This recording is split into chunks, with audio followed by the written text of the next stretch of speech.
आप क्या ये भी इशारा कर रहे हैं कि जो प्रधानमंत्री ने कहा था कि 2022 तक मैं किसानों की आय डबल कर नहीं हो पाया ना, नहीं हो पाया। पर प्रॉब्लम क्या है ना कि हम लोकतंत्र में नहीं है, हम भीड़ तंत्र में। शाबाश। अगर हम आज प्रधानमंत्री से ये सवाल कर देते हैं कि आपने बड़ा उम्मीद से बोला था कि हमारे यहाँ 100 स्मार्ट सिटी होंगे, मेरा मुजफ्फरपुर, पटना, भागलपुर स्मार्ट सिटी होने वाला, नहीं हो पाया, गंगा साफ नहीं हो पाई, महंगाई कंट्रोल नहीं हो पाया, किसानों की इनकम डबल नहीं हो पाई, तो लोग ये नहीं पूछते कि आप जो पूछ रहे हैं वो गलत है। आप ये कहते क्यों पूछ रहे हो?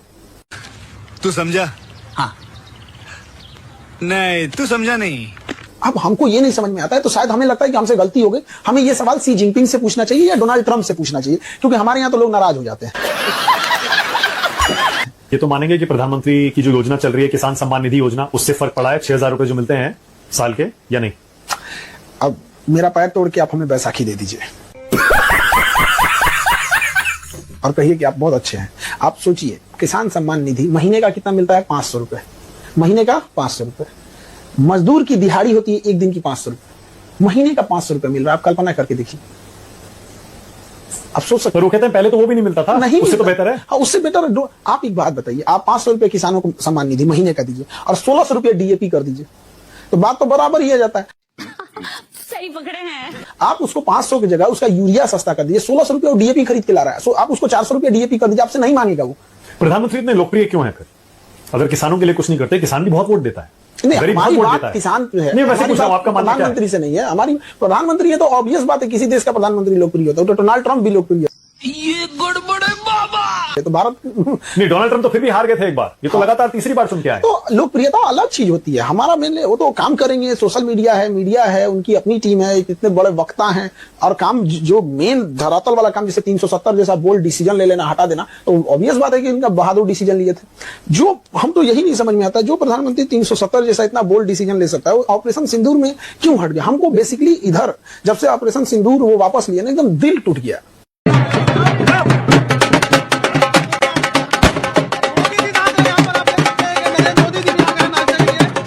मतलब नहीं होता है कि मतलब कोई छाती पे लात रख दिया, वहां पे क्या जरूरत थी इनको ऑपरेशन? हमको व्यक्तिगत रूप से हम बता रहे हैं, हमको सबसे ज्यादा हम आहत हैं पूरे उनके 3 कार्यकाल में। हमको एक चीज से सबसे ज्यादा शिकायत है, तो ऑपरेशन सिंदूर में वो पीछे क्यों हटे?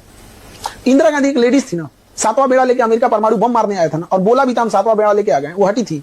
जबकि परमाणु बम लेके आ गया था, अमेरिका लेके आया था, आज तो कोई ऐसा नहीं लेके आया। पाकिस्तान के पास तो आज अपना परमाणु बम है ना, तो हमारे पास नहीं है। इसका मतलब ये हुआ हम कभी नहीं लड़ सकते। अब हम क्या बोलेंगे? क्या कमी थी जो आप पीछे हट गए? और अगर वॉर हो जाती, न्यूक्लियर वॉर हो जाती, तो ऑब्वियस बात है, आप तो परमाणु हथियार रखे क्यों है?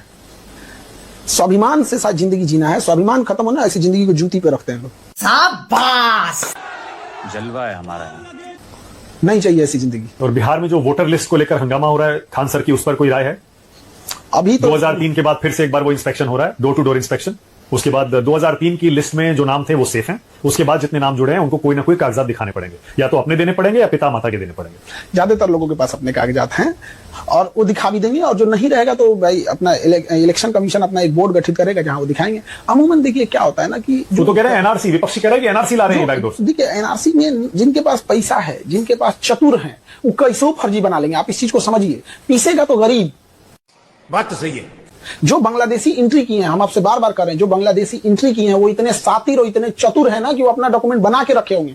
पीसेगा गरीब इंसान, जो झुग्गी झुपड़ी रहने वाला है, रेलवे स्टेशन के बाहर कोई रह रहा है, कोई कहीं रह रहा है, वो बेचारा आप पटना जाइए, गांधी मैदान डिवाइडर के बाहर लोग सोए होंगे लोग, तो गरीब पीस जाता है, दिक्कत ही आता है। और दूसरा जो चोर होते हैं, जैसे जो बांग्लादेशी हैं, जो रोहिंग्या है, बहुत सातिर है, उन्हें पता है कि हम दूसरे देश में एंट्री किए हैं, इसलिए हमको पेपर वर्क से मजबूत रहना है। क्या बात है सर, क्या बात है सर, क्या बात, ये बात है। और जो यहाँ के लोग हैं, अरे चलो ना, चलते रहता है, हमारा ही देश है।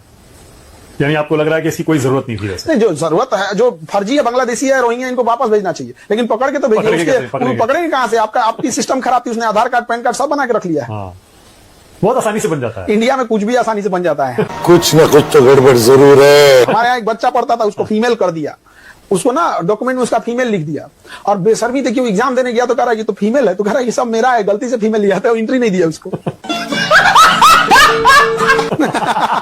एक टाइपिंग मिस्टेक से एक मेल फीमेल बन गया। वो सब कुछ दिखा रहा है, पैन, आधार, सब कुछ दिखा रहा है, बट जेंडर में क्या लिखा था? फीमेल, और उसको एग्जाम देने नहीं दिया।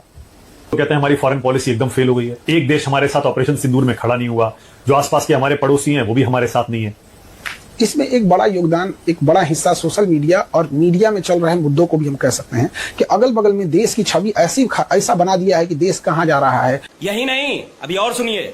आप मुद्दों को देखिए, किन मुद्दों पे बातें हो रही हैं, एक लेवल देखिए कहां पे बात हो रही है। ऐसे केवल मुद्दा राष्ट्र से ऊपर राजनीति का हो रहा है। तो इस वजह से हमारी छवि एक अलग टाइप की छवि बनते जा रही है, जिस वजह से मालदीव जैसा देश, श्रीलंका जैसा देश, बांग्लादेश जिसको हमने पैदा किया, बांग्लादेश वो हम लोग के ऊपर आंख दिखा रहा है। तो हमारी जो छवि है ना विश्व गुरु की, या हमारी जो छवि थी वसुधैव